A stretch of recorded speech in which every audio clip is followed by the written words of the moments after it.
Buntag Dabawin nyo. Ako si Syra from Manila. Ni ami dire kay tungod aning among kuan event. Ang pamagat ay MAD. Ang MAD ay mamamayan ayaw sa droga. Kaning among kuan dire event patungkol ito sa kang President Bongbong Marcos. Manawagan mi nga kita nga mga labi na kita nga mga Mindanaoan dili ta gusto og digmaan. Ayaw natin ng digmaan. So mauni ni ami dire magtapok-tapok tungod ani nga event, manawagan ta sa mga outside Davao, the whole region Davao.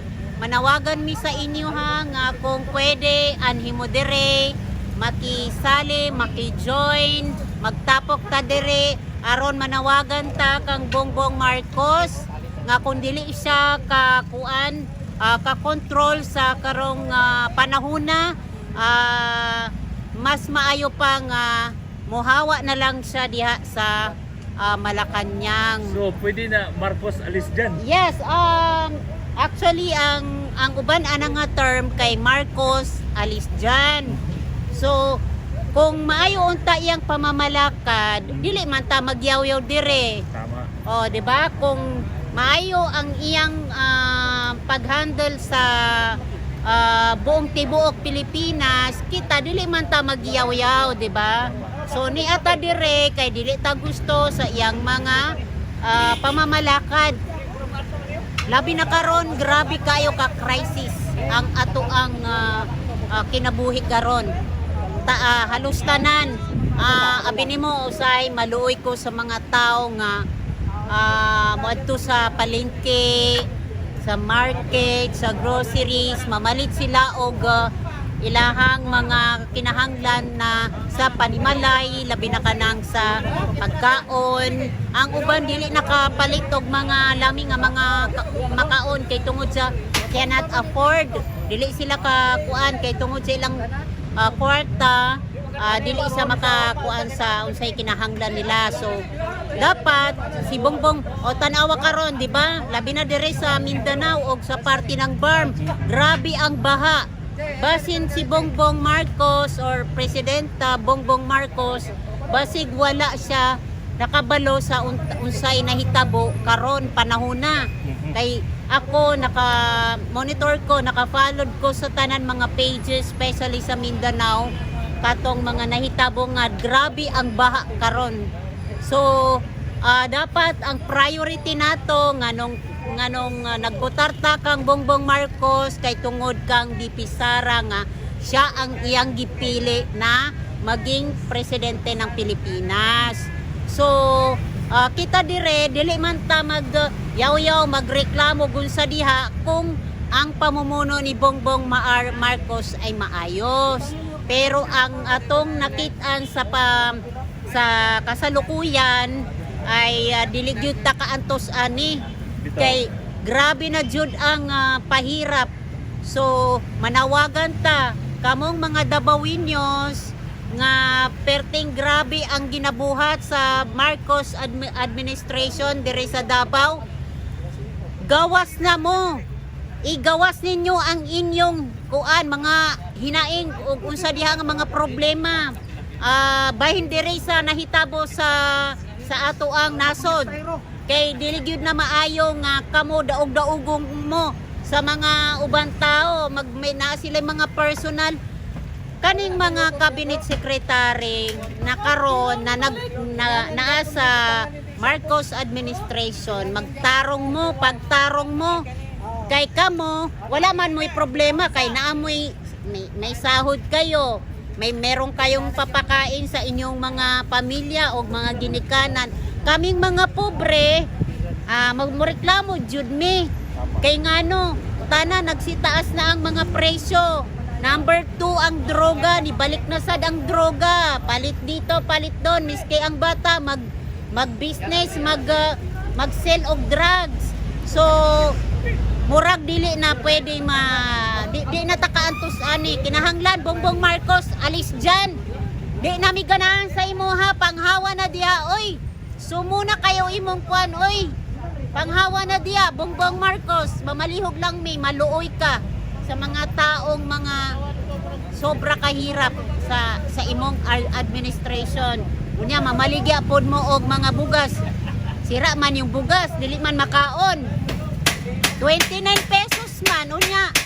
Unsaw ng 29 pesos nga dili man ka makaluno kay bugat kaayo sa ano, sa lalamunan. Di ba? Oo. Oh. Oh, So kung kinsa may online diha og nananaw sa vlog ni Bangsamoro. musikero sa bukid.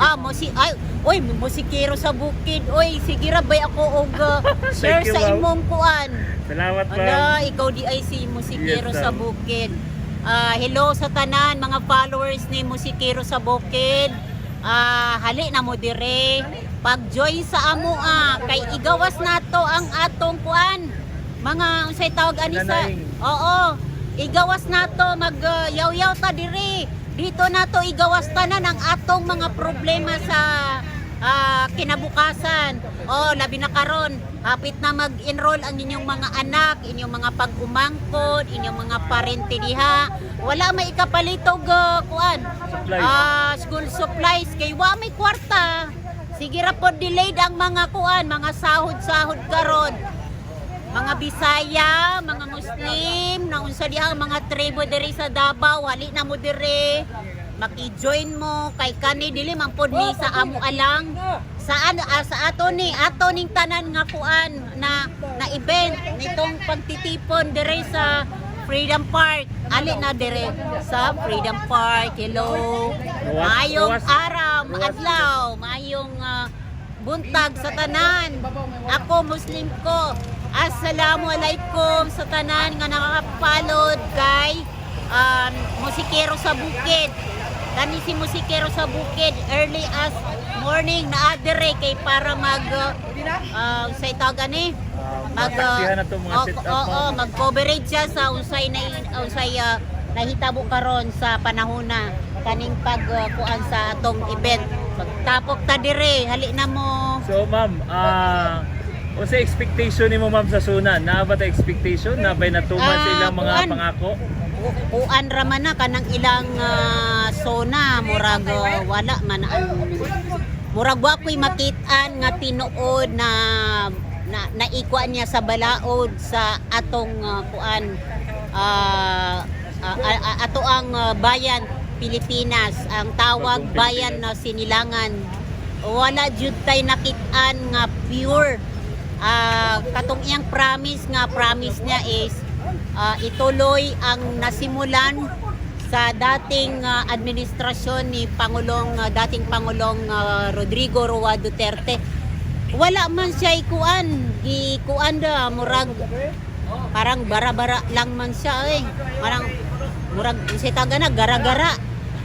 So murag way klaro ang Way klaro. sona karon lang siya naglihok kaning hapit na ang sona. Ikaw Bongbong Marcos, pagkuan gud sa imong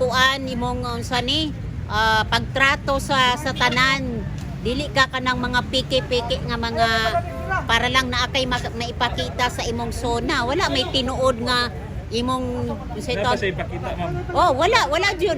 Para sa ako ako taga Manila man ko pero based sa akong tanan nga nakitaan sa iyang balaod, wala jud, walang pagbabago. So katong pangako niya nga 20 pesos ma'am, nahimo na lang pangarap. Pangarap na lang na naglaho. Unya natuman man pero dili tanan nakakuan kay dili naganahan ng tao kay tungod sa lain kayo ang say baho ang bugas. Dili man ta kakaon ana og unsa man magpalit ta og bugas nga barato. Unya basig matigok na ka. 'Di ba? So dili na maayo. Ako para sa akin ang sona wala jud na Press kuan ra release lang. press release, mag-report lang na siya na kuno mao ni akong achievement for the rest of my term. Ayaw na pagtuuan na kay fake yun na nabudol kita. Sa madaling sabi mga kasamahan, mga kabisayaan, mga kamindanawan, nabudol jud kita ni BBM, ni Bongbong Marcos. So, manawagan ko sa inyo ha, halika mo, magtapok ka diri sa Freedom Park kay para maigawas nato ang atong hinaing kang Presidente Bongbong Marcos. Murag si Bongbong Marcos man, murag kuan. Mao na itawag nga way klaro nga presidente. Wa jud tay maituro nga tinuod nga presidente, gapamakak lang mana. So maurot to. Sige te, kanang daghang kislag issue sa Davao City ting peaceful man ang Davao City pero ginabuhatan lag issue nga sa gyapon dili gyapon makadulot sa mga Duterte. Daghan kislag Dili kay ngano. Masuya man sila kay ang Davao peaceful. Permi na ni kuan no sa tawag ani makakuha og award og sa tawag ani kana bitaw na ay Sikan CPCT. Oo, kana siya number 3 no? Number 2. Oh, number 2. The most safest city sa buong Pilipinas. Southeast Asia mo. Oh yes, Southeast Asia. So kita kamong mga Dabaweños na dapat ma-proud mo sa pagiging Dabaweño nyo kay ngano naamoy mayor og naatay kuan diri nga namumuno nga tinuod gyud nga maghatag og tunay na malasakit gikan sa mga Duterte. Ako taga Marawi ko, nagpuyo ko sa Cagayan de Manila since 1992 and up to now. Pero pinaka-idol gyud nako sa tanan ang Davao City. Kay ngano peaceful. Ako gani first time ko diri ha, first time nga ni ako diri sa Davao pero wa ako maadlok. Oh. Wajud ko na hadlok no lo asa ko ani padulong ana Sa adlaw gabi mo magdala ka cellphone. So para sa tanan ako first time nako na muani dire sa Davao City pero wala jud ko nahadlok kay tungod sa kabalo ko nga ang Davao City is the most safest na syudad diri sa buong lalawigan ng buong Pilipinas, Southeast Asia. So you should be proud bilang isang Dabaweños. Kay BP Sara ma'am, kay grabe kita pa nga man dyan sa atod nga ni-resign sa siya mensahe ni mo sa iya ma'am. Ginatabangan po siya grabe mga issues so Dili si BP man akong observation sa iya ha. Wala siya labot sa kanang mga tao nga sige yaw-yaw, sige reklamo kay kabalo man tanga kanang mga yaw-yaw diha mga fake account man na, mga budol man na. So ako kabalo ko nga si BP na-realize niya na karon ang iyang amahan gyud ang dapat niyang sundin. Kay ang amahan ang tinuod nakakampi sa tanan. Karon nakita na ni BP kung unsay mga kulay sa iyang mga gisuportahan. Halos everyday suot-suot na ni BP yung mga t-shirt ng mga nanalong senador. Unsa man na ba diay sila kang BP? Wala. Mga fake, mga manggagamit. Ay panawagan ako kang Vice President Inday Sara no. BP Inday ayaw na pagkuan diha sa kuan kanang mga tao ganing nga imong gipang-endorse sa previous election. Ayaw na sila kuan na pansina kay mga fake yun na nga mga tao ang ilaha kung kinsay nasa Malacañang dito sila sip-sip doon, sip-sip dyan, sip-sip doon. Ayaw na pagkuhan sa ilaha.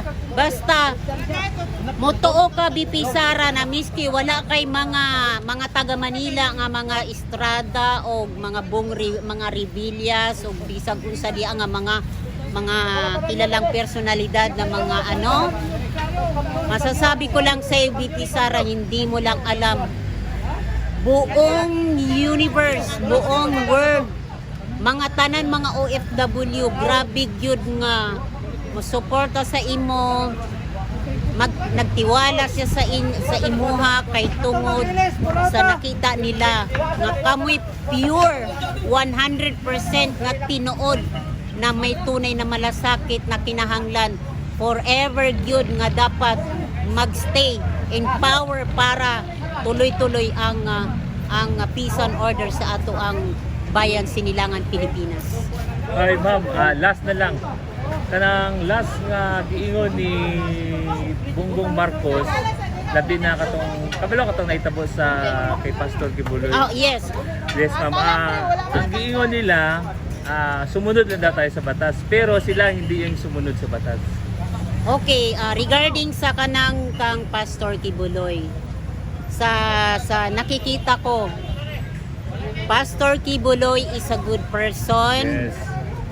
Manghatag siya og kuan tabang, dili pike, dili ka nang suputra. Abot na siya dito sa Maguindanao. Oh. Sa Si Pastor Kibuloy, kung nakikinig ang mga iyang followers, di man ko niya followers kay Muslim ko. So ang akong nakitaan, tinuod yun ang iyang paghatag og tabang sa buong Pilipinas, bisag asa diha, bisag dili nga ka KOJC or Kingdom of Jesus Christ, manghatag na siyang tabang kay ang iyaha is yung destined sa kapangalawang buhay. So ako, para sa nakikita ko kay masyado lang siyang iniipit dahil ang SMNI ang tunay na nagbibigay ng tunay na balita. yes. Dapat sila yung tawagin, walang kinikilingan, walang pinoprotektahan. Ang SMNI ang 100% na maghatag og pinakatinuod, 100 pure percent na balita na nganong kabalo ka ang akong observation ani. Si Pastor Kibuloy nganong iniipit-ipit sa kasalukuyan administration kay ngano dahil close sila ni Pangulong Duterte. Kabalo sila na number 1 diehard DDS supporter si Pastor Kibuloy. Gusto nila nga i-turn down si Pastor Kibuloy. So nangita sila karon og kaagi nga para i-turn down, pero dili man sila kakuan kay tungod sa daghan ang supporter sa mga Duterte. Kabalo sila kung kinsay tinuod nga public servant. Kana mga lang yan, panggigipit lang yan kay Pastor Kibuloy. Kinsa baka haangang manghatag na mga timba-timba, balde-balde. Ang uban, plastic wrap pagbukas ng di man kaganahan ana ilang bugas kay way lami. Di ba? Yes. Murag gipalit na ang bugas kanang bitaw mga 15 pesos. Ambot kung nabot pa na og 20 pesos nga presyo, di ba?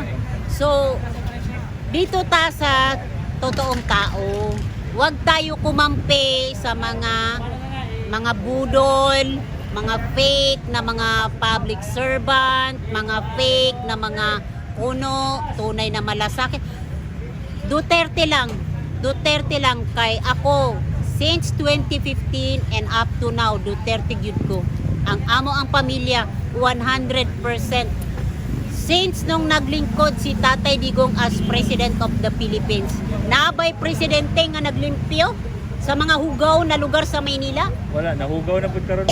Perting hugawa ang Maynila sa una. Tinood man tong katong nag-shooting diya nga first time nga Hollywood actress.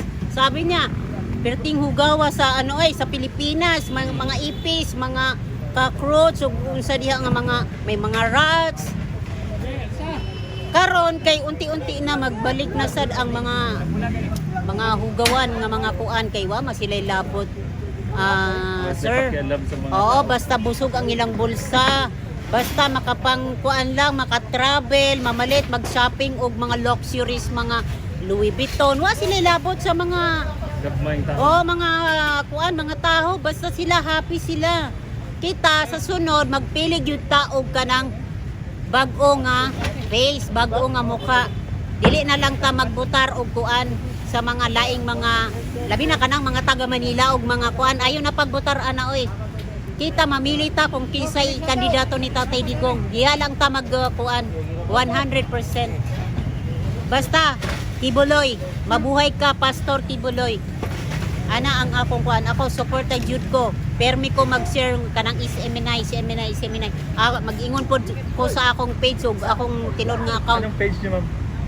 Syra page and then yung Sara for President. Charing ani. Sige ma'am, para ipakita natin sa vlog, suportahan po natin yung page ni ma'am. Oh, kuan man naka 37 man ko karon. Yes. So mao niya akong page, 37 followers na. Mao na siya.